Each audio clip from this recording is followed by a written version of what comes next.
Bueno, antes del censo del 2024, que se va a dar en marzo, es indispensable hacer algunas reflexiones a propósito, no solamente obviamente del censo, sino también y sobre todo más bien de lo que implica el censo, es decir, del referente mismo del censo, que es la población, pero obviamente respecto a la población, de la necesidad de hacer estudios de población.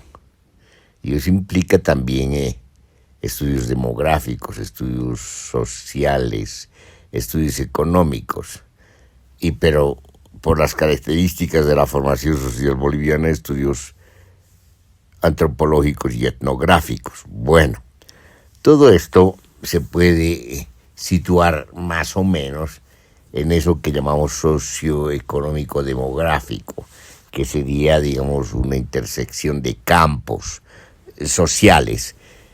Y el censo tendría que ayudar, sobre todo con los datos que se saque del censo y los indicadores que se puedan producir a partir del censo. Bueno, necesitamos hacer una reflexión a propósito.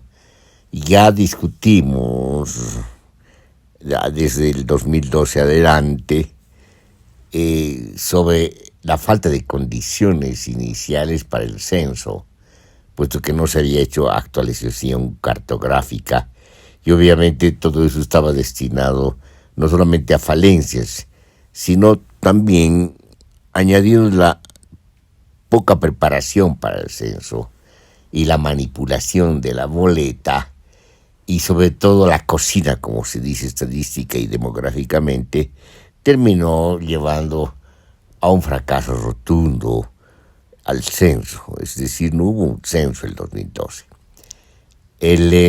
Ahora se dice, según informes del Instituto Nacional de Estadística, que ya se acabó la actualización cartográfica, que todo está preparado, que los encuestadores están preparados y se ha logrado la convocatoria de la masa suficiente de encuestadores. Dejemos de lado de si esto es completamente cierto o no, puesto que hay observaciones de parte de algunos, sobre todo alguna diputada y parlamentaria del Congreso, respecto a la logística del censo. Vamos a adentrarnos definitivamente en lo que implica el estudio del censo en tanto población, estudios de la población, estudios de la sociedad, estudios socioeconómicos, demográficos y etnográficos. Porque ese es el desafío. Desde el 2001 hasta el 2024 han pasado 23 años, es decir, 2 décadas. Bueno, la población boliviana ha crecido, por lo menos en términos de estimación y proyección estadística. Si mantenemos el supuesto del promedio de las tasas de crecimiento dadas el 2001 y después el 2012, entonces tendríamos una tasa de crecimiento de 2,24%. Y esto querría decir que tenemos actualmente una población superior a los 13 millones de habitantes. Si consideramos los bolivianos que están afuera, podemos llegar a ser 15 millones de habitantes, de acuerdo a estimaciones. Claro que se trata de una estimación gruesa o quizás muy gruesa, pero de todas maneras es un parámetro. Lo mejor es hacer estimaciones basadas en proyecciones estadísticas que tomen en cuenta con mayor detalle el comportamiento de la población, quizás por grupos etarios, sobre todo considerando la tasa de fecundidad y obviamente al comportamiento poblacional que corresponde a las mujeres jóvenes.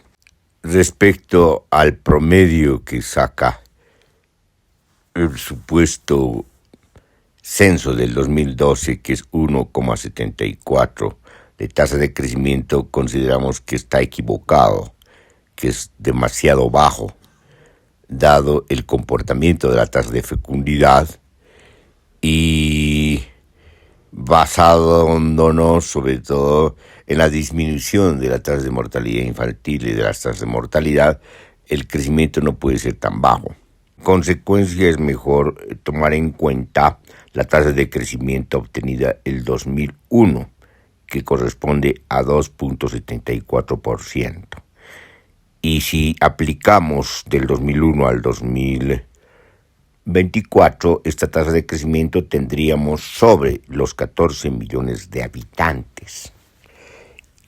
Vale decir que estaríamos considerando la población boliviana en el exterior con más de 15 millones de habitantes.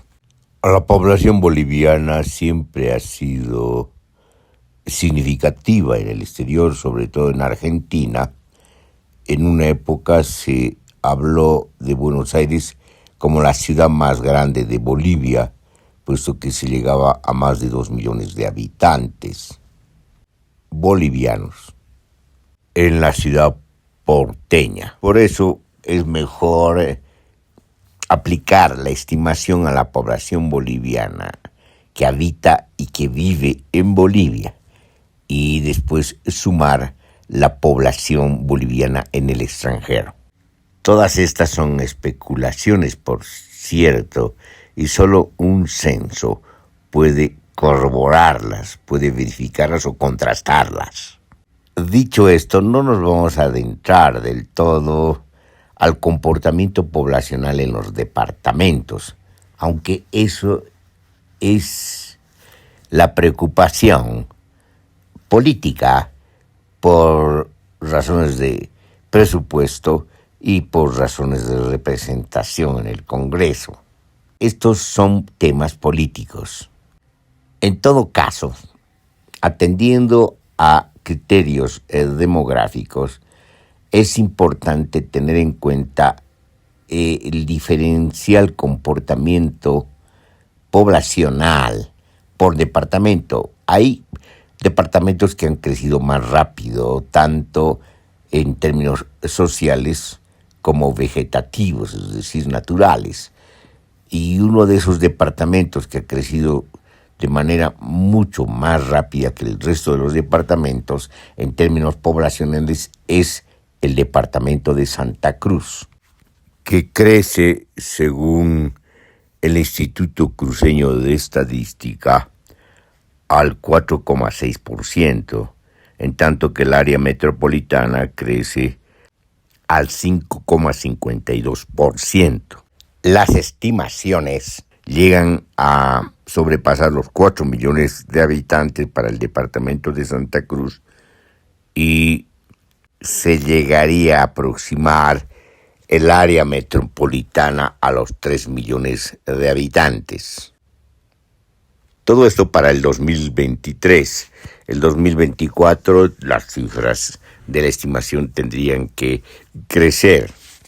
De todas maneras hay que notar que en lo que respecta a las estimaciones es más difícil y mucho más sensible pasar de la población global a las poblaciones departamentales y mucho más cuando se trata de poblaciones menores, por ejemplo, de provincias y municipios. No vamos a discutir aquí las diferencias que hay entre los datos arrojados por el Instituto Cruceño de Estadística y el Instituto Nacional de Estadística. Ya notamos que desconfiamos de los datos del Instituto Nacional de Estadística porque se basan en un censo que no hubo del 2012 y tiene resultados sumamente contradictorios, por lo tanto que muestran de manera patente la cocina que se hizo. Lo que nos interesa aquí es empezar a mostrar, a señalar las dificultades que se tiene, los problemas que se han acumulado en términos poblacionales, demográficos y sociales, y por lo tanto la necesidad de contar con datos estadísticos actualizados y datos demográficos obviamente actualizados, y ni que hablar de los datos socioeconómico-demográficos actualizados. Otro departamento que habría crecido sería Tarija, al 2,8%. Si aplicamos esta tasa de crecimiento, actualmente estaría alrededor de los 300,000 habitantes. Sabemos que las estimaciones son complicadas y muy riesgosas en la medida que pasa el tiempo. Del 2001 a la fecha estamos hablando de más de 20 años. Entonces hay problemas, ¿no?, en las estimaciones. De todas maneras, como hemos dicho, sirven de parámetros, de referentes para orientar nuestra discusión. Según el censo del 2001, el departamento de La Paz tenía 2.349.881 habitantes. Ahora bien, según el INE, La Paz el 2012, ya saben lo que consideramos al supuesto censo del 2012, pero ahí está el dato. Y llegaba el departamento de La Paz a 2.719.344. Y el INE estima que el 2023 La Paz sobrepasa a los 3 millones de habitantes. Sin embargo, si nosotros aplicamos la tasa de crecimiento que se calculó intercensal el 2001, La Paz está un poco por debajo de 2.949.806 habitantes. Bueno, no se trata de saber si estas cifras están en lo correcto, son inciertas. Estamos usándolas como coordenadas, como referentes para orientar la discusión. Entonces, ¿qué sacamos de lo que acabamos de decir, de estas cifras? De estas cifras en el tiempo, en 2 décadas, de que es complicado basarse en estas cifras. Pero estas cifras nos están mostrando el problema, es decir, la agudización misma del problema en la medida que ha pasado el tiempo. Por lo tanto, requerimos con urgencia una actualización de los datos censales. Estos serían problemas cuantitativos generales que se tienen que resolver con el censo del 2024. Pero hay otros problemas que tienen que ver con la configuración geográfica y social, con los desplazamientos demográficos y con la reconfiguración misma de la geografía y demografía de la distribución de la población. En todos estos años se ha asistido a transformaciones muy importantes que competen no solamente a lo que ya se ha reconocido como el crecimiento urbano, es decir, la población se ha vuelto más urbana y se ha vaciado, por así decirlo, al área rural. Pero esta es una generalidad, porque lo que ha pasado es que se han formado también ciudades intermedias y por otra parte han habido poblaciones importantes del área rural que han sufrido o padecido o experimentado el crecimiento demográfico. Una de esas áreas es obviamente el Chapare, por ejemplo, el área tropical de Cochabamba.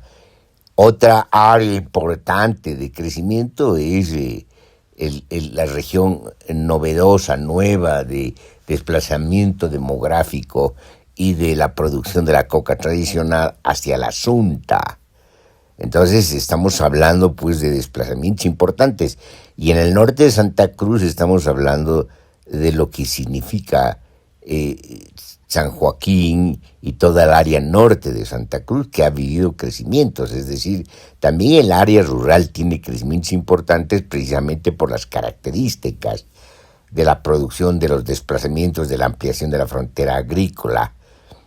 Entonces tendríamos que analizar, pues, a partir de los resultados del censo, qué es lo que ha ocurrido. Pero para que esto ocurra, es importante que la boleta censal contenga preguntas que nos resuelvan estos problemas.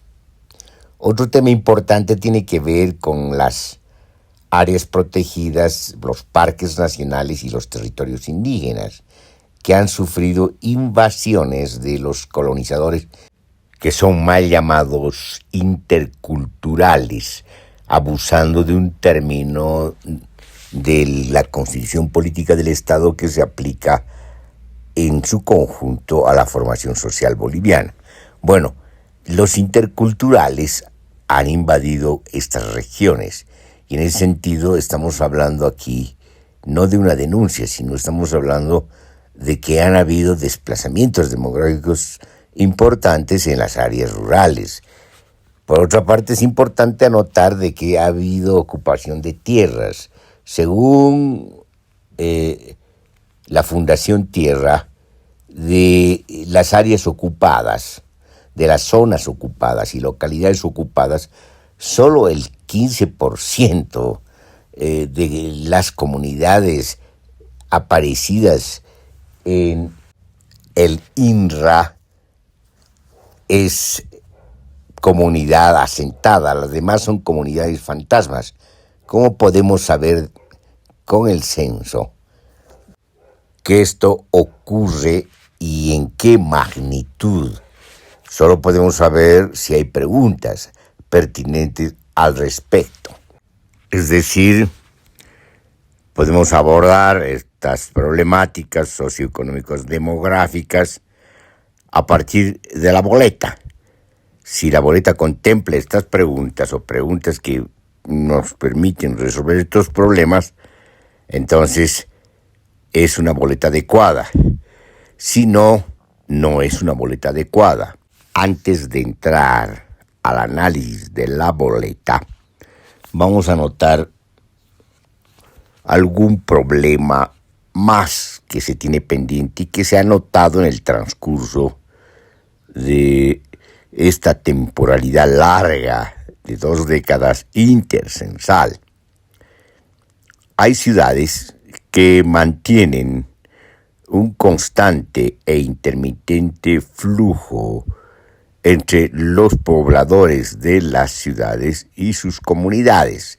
Esto pasa con la ciudad de El Alto respecto a las comunidades de origen, ya sea de los padres o de los abuelos, inclusive de los mismos hijos.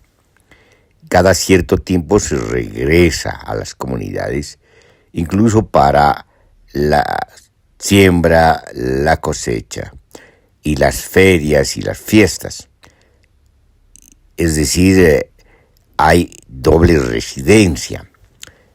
Por otra parte, esto ha causado un conflicto entre las comunidades, concretamente las provincias y la ciudad del Alto, y la ciudad del Alto ha exigido que todos se queden en el Alto si no pierden los derechos ciudadanos de ser alteños.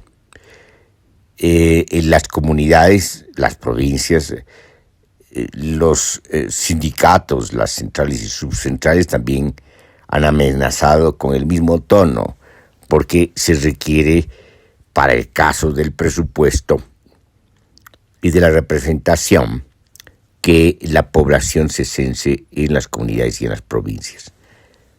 Esto nos muestra un fenómeno sumamente interesante que tiene que ver con la movilidad demográfica y la movilidad espacial, es decir, la movilidad de la población en el espacio.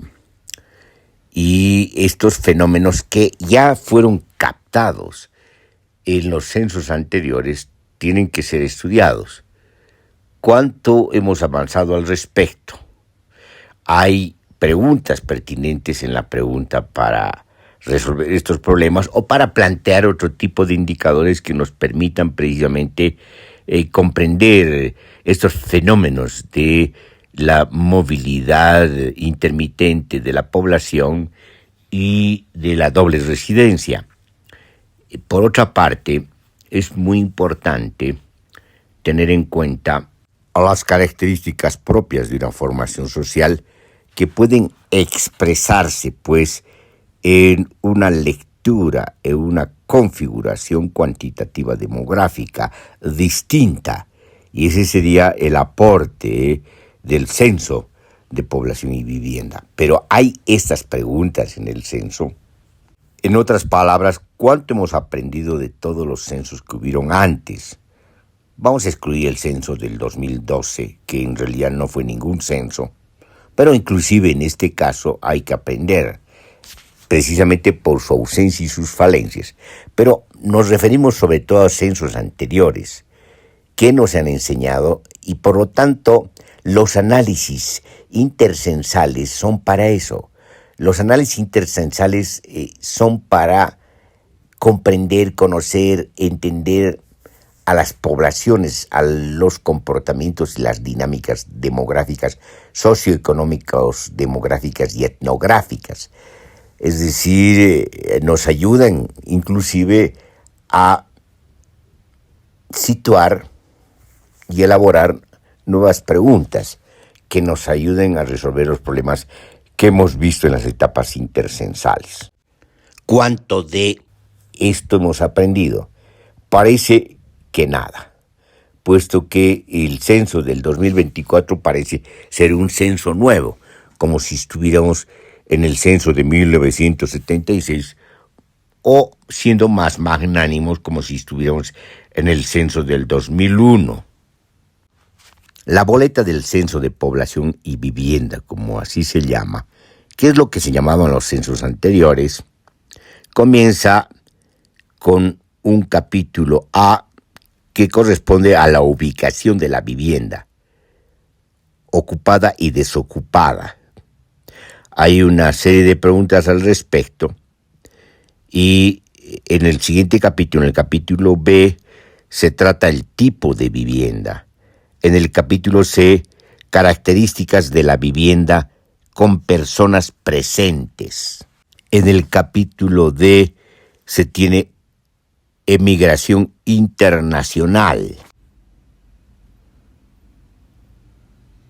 En el capítulo E se ocupa de la mortalidad, es decir, ingresamos recién a lo que podemos llamar las típicas preguntas demográficas vinculadas a el crecimiento demográfico que contrasta nacimientos y mortalidad.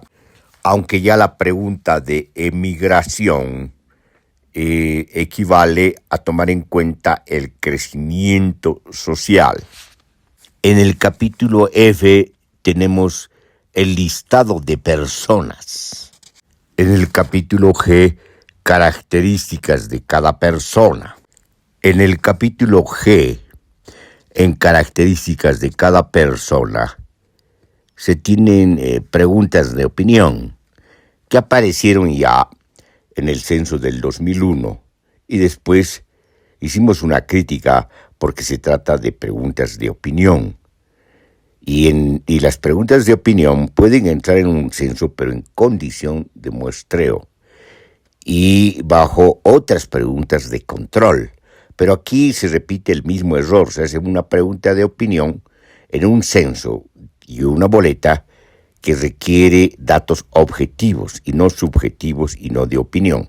Pero aparece el error del 2001 aquí, a pesar que, como hemos dicho, ya hubo un muestreo general que se llamó Censo de Población de las Naciones y Pueblos Indígenas. antes del censo del 2001, y allí se hizo precisamente para preparar el censo del 2001 con preguntas objetivas, específicas y con participación de las organizaciones indígenas de tierras altas y de tierras bajas. Entonces allí ya se hizo una investigación y un censo y una enumeración, una cuantificación de las poblaciones, de su situación socioeconómico, demográfica y etnográfica, y eso debía haber servido para el censo del 2001, pero el censo del 2001 introdujo, en vez de esa experiencia y de ese bagaje de análisis que se hizo, una pregunta de opinión. Bueno, se vuelve a repetir. Esto vale para notar las debilidades de la boleta del censo del 2024. En resumidas cuentas, el balance nos dice lo siguiente: se tiene una boleta válida para toda la problemática de la vivienda. Y se amplía el lapso de tiempo que se considera para la emigración y la inmigración, y para captar de ese flujo, sobre todo en términos de la emigración y inmigración internacional. Pero ¿qué pasa con la emigración e inmigración nacional?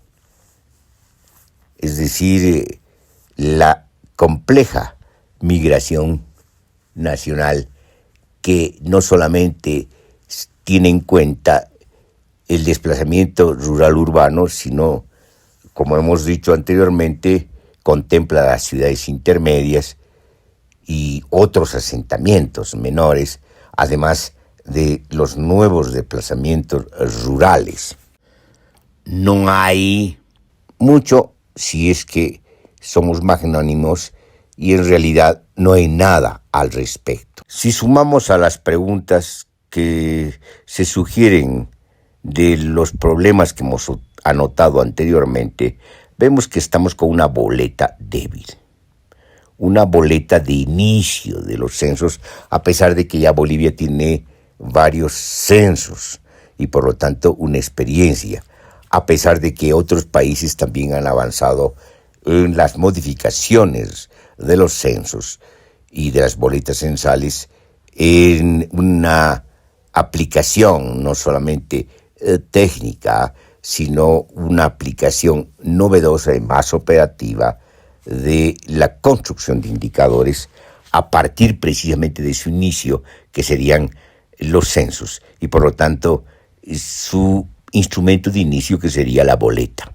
Pero parece que nada de esto se ha tenido en cuenta. Bueno, de todas maneras va a haber un censo después de más de 20 años.